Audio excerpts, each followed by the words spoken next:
طب ما احنا نرجع عماد النحاس بقى. يعني هي لو المشكله في المدير الفني، طب ما احنا نرجع عماد النحاس. شفنا ريبيرو كان معاه كل اللعيبه دي وكان بيلعب وحش. قلنا يمكن اللعيبه كانت قصدا انها تعمل كده علشان خاطر تمشي المدرب.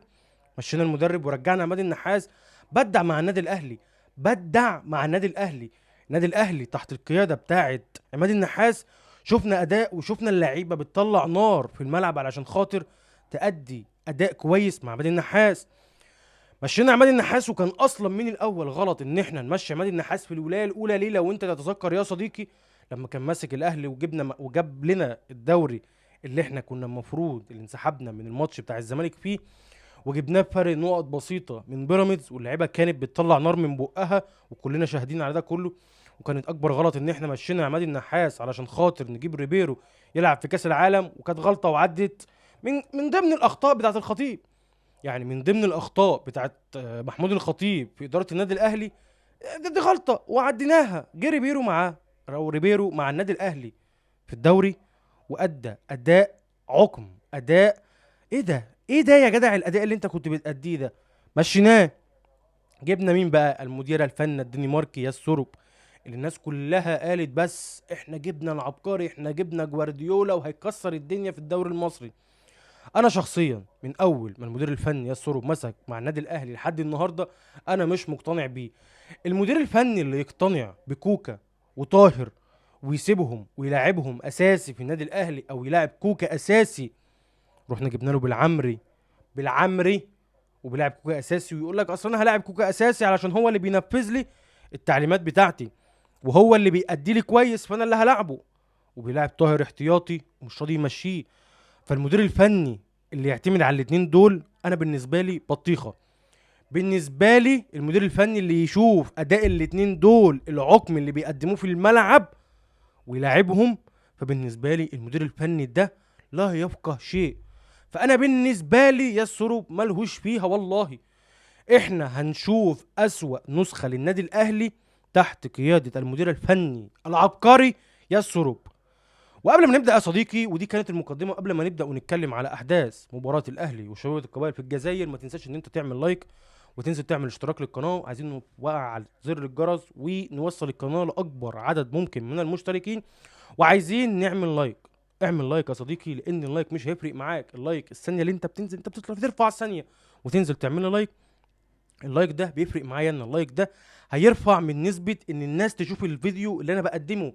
فيا عزيزي يا عزيزي، لو شايف ان انا بقدم لك حاجه كويسه وبتحب ان انت تسمعني وحابب ان انت تشوفنا على طول، فانزل اعمل لايك وانزل اعمل اشتراك وصلي على سيدنا محمد وبسم الله الرحمن الرحيم.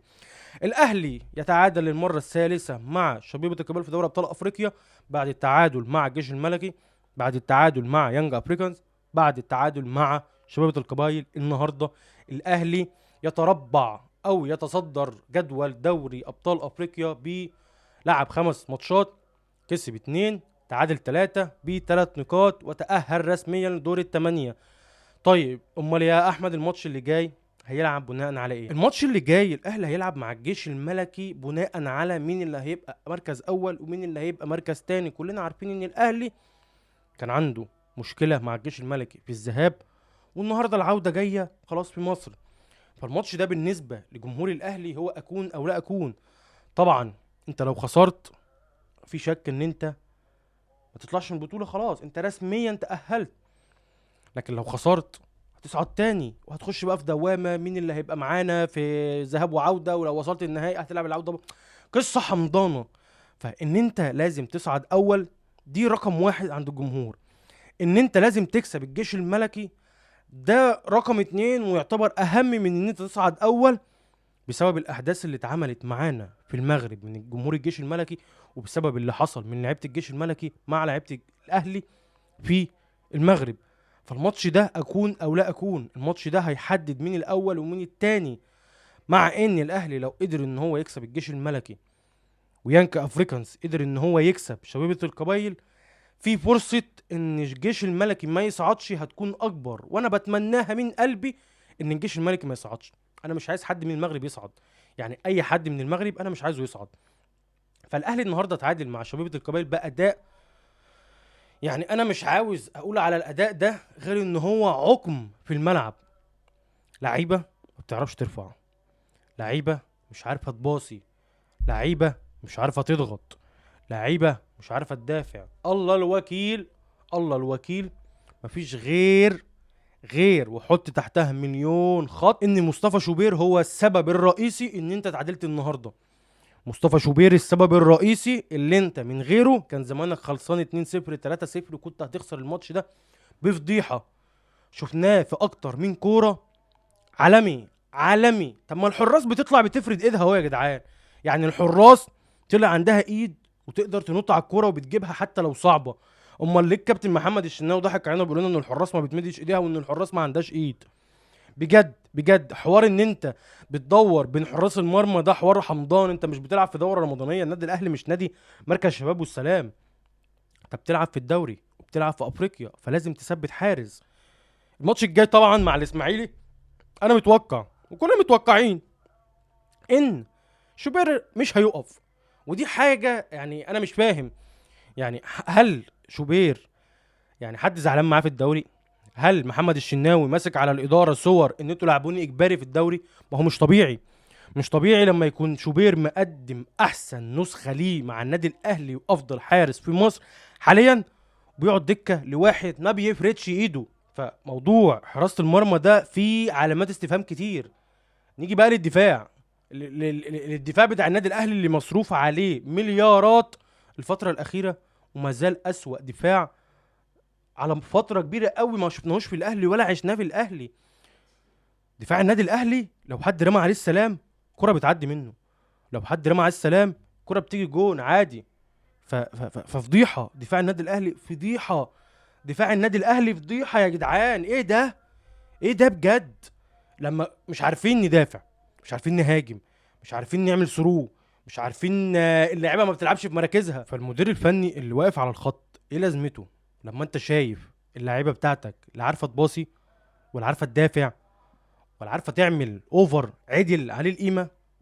يعني وفي حاجه كمان، انت عملت لما عملت التغيير بتاع تشكيله وقلبتها 2 راس حربه جوه الصندوق، انت كان فين دماغك وانت شايف لما عملتها كده مفيش ولا اوفر بيترفع؟ يعني انا اللي اعرفه واللي شفته مع المدربين كتير ان انت لما بتلعب ب2 راس حربة بتلعب بالجنبين، اوفر هنا اوفر هنا، لازم هتيجي على دماغ واحد منهم. ما هو انت حاشي منطقة الجزاء بتاعة الخصم، فبالتالي لازم اجباري ان في كورة هتيجي على دماغ واحد منهم. انما ما شاء الله ما شاء الله الفترة الأخيرة كل المدربين اللي النادي الأهلي بيجيبهم اول ما بيلعبوا ب2 راس حربة فيش ولا اوفر بيترفع للاعيبة جوه. يعني واكرر كلامي، قبل ما يبقى ب2 راس حربة بتلاقي الاوفرات ما شاء الله يمين وشمال شغاله ايه يا عنب. اول ما تتقلب 2 راس حربة مفيش ولا اوفر بيتلعب. ما انا مش فاهم بقى، هل دي ضد من اللعيبه ضد المدرب ولا ايه؟ هي ما مش مع ياس سروب بس. شفتها مع ياس سروب، شفتها مع كولر، شفتها مع كذا مدير فني. قبل ما يلعب ب2 راس حربة بيعملوا اوفرات، اول ما يلعب 2 راس حربة مفيش ولا اوفر يترفع.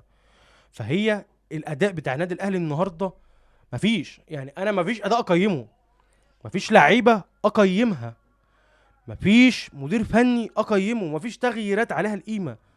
شفنا النهارده تريزيجيه الوحيد اللي كان فاضل في الهجوم واتصاب بنفس الاصابه اللي كانت عند زيزو الماتش اللي فات. ما شاء الله احنا كل ماتش بيقع مننا لعيب، واللي انا استكشفته ان اللعيبه بتلعب وهي مصابه. هل بقى ده عندي من المدرب، عندي من اللاعب، عندي من الجهاز الطبي؟ يعني لما اللاعب يروح يشتكي ان انا مصاب وان انا تعبان، هل المدرب بينزله؟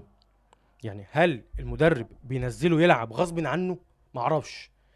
هل المدرب بيقاوح ويقول انا هلعبه وهو مصاب ويكسبنا وبعد كده اطلعه؟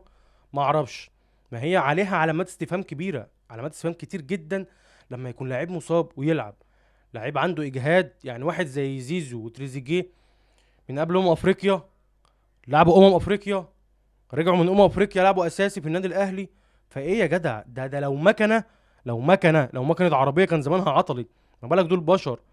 يعني انت لما جيت الماتش اللي فات بتاع البنك الاهلي وقلت هتعمل مداوره علشان خاطر تريح اللعيبه، رحت عملت لي مداوره في خط الدفاع بس وسببت في هدف لا يعني ما انا مش فاهم يعني هدف لا ايه. هدف يعني ضحك من واحد زي احمد عيد اللي شفته، ما اعرفش ليه جاي النادي الاهلي مع انه كان احتياطي في المصري. فمش هتكلم على موضوع احمد عيد تاني لان موضوع مستفز، موضوع مستفز جدا ان هو لعيب يكون احتياطي في فريق وتروح تجيبه يلعب اساسي في النادي الاهلي. انا مش هتكلم في الموضوع ده تاني بتاع احمد عيد. انما النهارده انا كل كلامي هيبقى على اداء النادي الاهلي، اداء هزلي من اول البطوله. يعني بالمنظر ده لا هناخد دوري، طلعنا من الكاس، طلعنا من الرابطه، ودوري ابطال افريقيا انت صعدت منه. بس المشكله في اللي جاي، انت اللي جاي هتقابل فرق دباحه بمعنى الكلمه. فرق يعني بمعنى ايه؟ شفت بقى سان داونز والهلال وبيراميدز والشله دي كلها، ده كل ده انت هتقابله. انت كل ده بتلعب مع فرق تقيله، بس يعني ايه، قادر تمشي الدنيا. فرق منها تعبانه، يعني شويه الجبال الجزائري كنا بنقول جامد وطلع تعبان، الجيش الملكي مخستع، يانكا افريقيا الوحيد اللي واقف ندي معاك. فهي الفكره ان انت في دور دوري ابطال افريقيا في المجموعات حلو نسبيا بس وحش. يعني انت حلو في ارضك عشان جمهورك، ووحش بره بتتعادل بالعافيه. في الدوري انت وحش، المدير الفني من ساعه ما مسك وحش. فيعني انا النهارده بالنسبه لي لو ههدي التعادل ده هيبقى لمصطفى شوبير فقط. لولا مصطفى شوبير انت كان زمانك واخد 2 3 اجوان كده مستريح. شفنا له كوره صدها، كوره نط عليها، كوره بتشط عليه بيصدها، بيفرد ايده ما شاء الله. فبقيه اللعيبه كلها مفيش. بين رمضان خارج الخدمه، بين رمضان من ساعه ما جه وهو ما قدمش اي حاجه، ما قدمش اي حاجه. اللعيب ده بقى خلاص ما اعرفش يتسرح بقى ولا يروح فين. ما بالنسبه لي بين رمضان جاي علشان يسوق سمعه اللاعب التونسي. يعني علي معلول كبر قيمه اللاعب التونسي عندنا، بين رمضان جاي عشان يسوق سمعه اللاعب التونسي. وطالما جينا في نقطه علي معلول، علي معلول اللي مشاه من الاهلي حمار، اللي مشاه من النادي الاهلي حمار. مين اللي مشاه من النادي الاهلي؟ الاداره. نسيبنا علي معلول بقى ونيجي للاداره. اداره النادي الاهلي بقالها سنه واثنين وثلاثه من اسوأ الادارات في الانديه كلها. تعاقدات زفت، لعيبه ما بتعرفش تلعب وبنلبسها بملايين، كلام غلط، عقوبات غلط، كل حاجه ماشيه غلط في غلط. وبالاخص في الفتره الاخيره، يعني الفتره الاخيره كان كل الكلام بيتقال ان محمود الخطيب جايب معاه ياسين منصور وسيد عبد الحفيظ، واول ما هيترشح وهينجح هيتشيل الليله ويمسكهم هما الاثنين. وطبعا اول ما كسب لبسهم اللي هو ايه، انا هنا الكل في الكل. فدولت بيعاندوا في ده وده بيعاند في ده، وما تفهمش بقى اللعيبه بتعاند عشان تلبس ده في ده. فالاهلي اسوأ فرقه على مستوى توب فور في الدوري المصري. شفنا الزمالك بكل المشاكل اللي عنده دي يقدر يلعب على النادي الاهلي، فنيا احسن من النادي الاهلي، اللعيبه احسن من النادي الاهلي. يعني احنا نصرف مليارات والزمالك عليه 11 قضيه وقف قيد وبيلعب عادي خالص ومفيش اي اندهاش، وبيلعب بالناشئين وبيكسب بسكور. فعلامات استفهام كبيره على اللي بيمر للنادي الاهلي حاليا. فانا مش هطول عليكم علشان انا اصلا طالع اتكلم وانا مش قادر، فانا مش هطول عليكم في الحلقه دي. فان شاء الله استنوا بكره حلقه هتكون ناريه، حلقه نتكلم فيها على اكتر من موضوع وهقول لكم فيها خبر مهم. فما تنساش ان انت تكون عامل لايك للقناه، ما تنساش ان انت تكون عامل لايك للفيديو، وتكون مشترك في القناه علشان يوصلك كل جديد، وتفعل زر الجرس، ومش ان انت تصلي على سيدنا محمد. وتصبحوا على خير.